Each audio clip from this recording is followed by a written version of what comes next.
highly respected advocate for responsible fatherhood. Since 2010, Greg has been a key part of the Lewisham Way Black Fathers Support Group. Give black men a round of applause for that.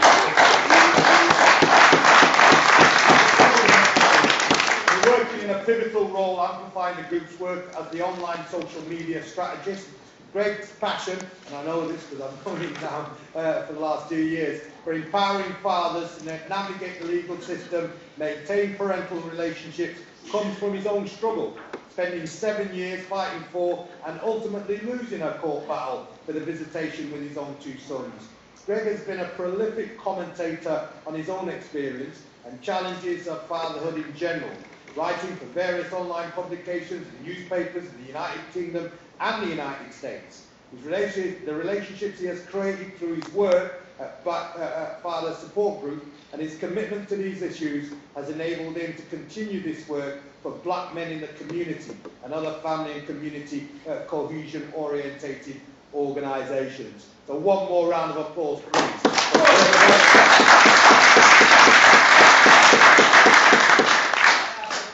Okay, so before I start, I've been asked to make a quick plug for an event that black men in the community will be running on the 23rd of March, 29th of March, beg your pardon. It's, you know, celebrating our sisters. It's going to be over in West London Tabernacle. There are going to be speakers there, singers, poets. Tell them what we'll do. I'm coming to that. All the sisters here are invited and should come along. All the men, you know, should let your women know that it's happening and have them come along.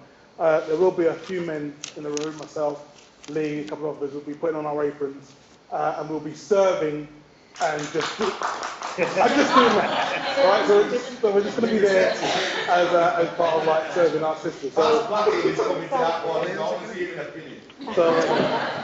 yeah, I invite you all to come along. Come onto the website, bmitc.org, to get your more details.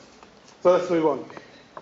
So it was about 49 BC when the Roman general turned emperor, Julius Caesar, said, divide et impera, divide and conquer. This most insidious strategy of dividing your opponent bit by bit, starting with the weakest part and then destroying them, has been Europe's most successful war game ever since. And as time went on, Britain used the strategy during their colonizing campaign across the Americas, East and West Indies, throughout Asia and Africa. And of course, they couldn't kill everybody, but what they found in dividing their opponents, they could have their opponents fight amongst themselves. What's most impressive is that now in 2013, that strategy is still being used. You don't need a war to perpetuate your required outcomes. It seems like you can govern a country like England in relative peace and security and still ensure you keep the people struggling. You can still keep them separate, and hence you can still keep them down. And we as a community are still at the effect of the war games of others. There is a weakness though to this plan. This plan that has worked for thousands of years has a chink in its armor. It requires ignorance. It requires ignorance specifically on the side of the dominated. It requires them not to know that it's being split up with the agenda of taking over. Many people don't even recognize there is war games raging on around them. They recognize that things are getting difficult.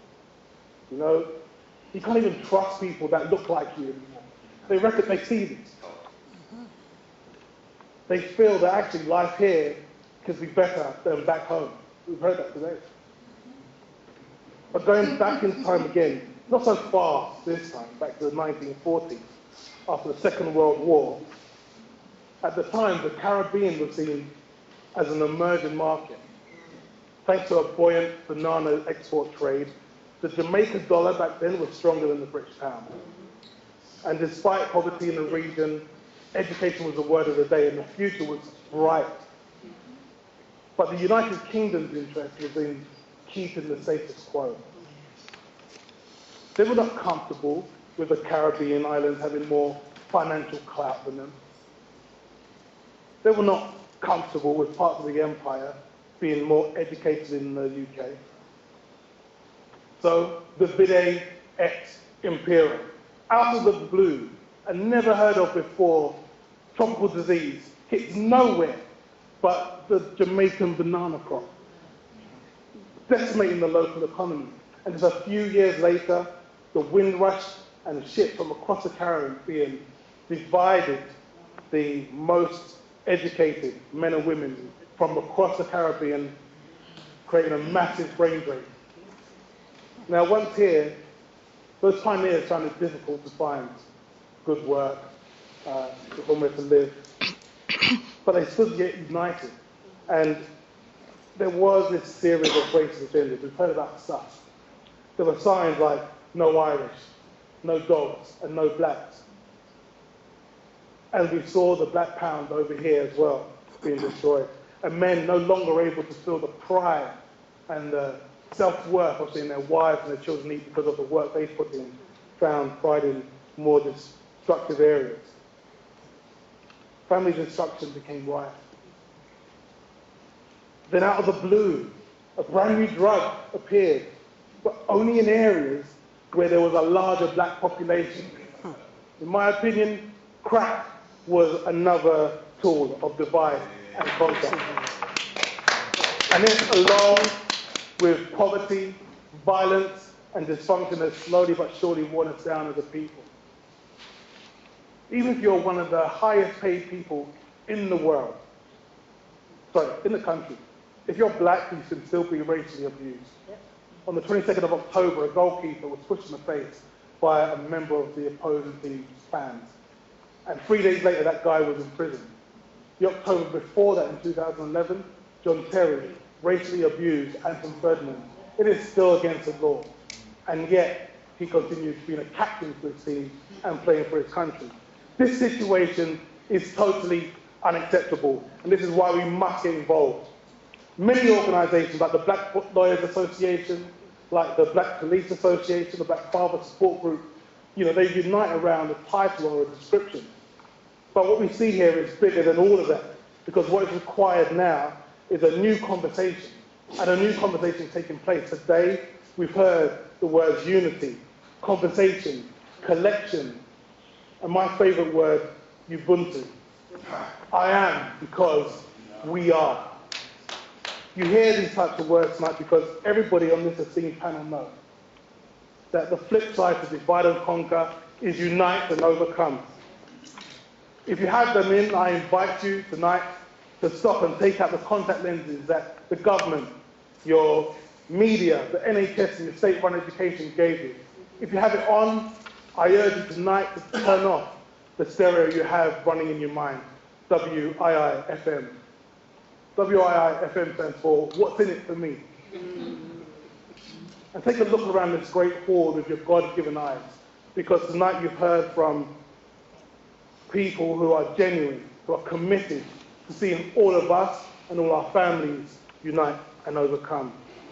Now, we don't agree on everything, and you may not agree with everything you've heard tonight, but your total agreement isn't required, because what unites us is stronger than what divides us. I've watched some good people in my life get pulled down by the system, not only because of bad choices they've made, but because we live in a paradigm where the majority of things call for us to fail. And for that paradigm to shift, we must unite and overcome. We cannot sit back while our community does not own our own physical environment. We cannot trust those who are running the community services done to us by people who have no affinity with us. And we will only ever hope of taking on ownership, taking over those services, helping our elders and our sick and our vulnerable once we unite and overcome. We will not ignore the need for genuine economic and political empowerment of our young men and women who remain disproportionately overrepresented in stop and search figures. The prison population, unemployment, school exclusions, mental health institutions, and violent death. As a community, we will not allow domestic violence to be a dirty little secret anymore. We demand our brothers to use their strength to uplift our sisters rather than hold them down. We can do this. We can do all of this if we unite and overcome.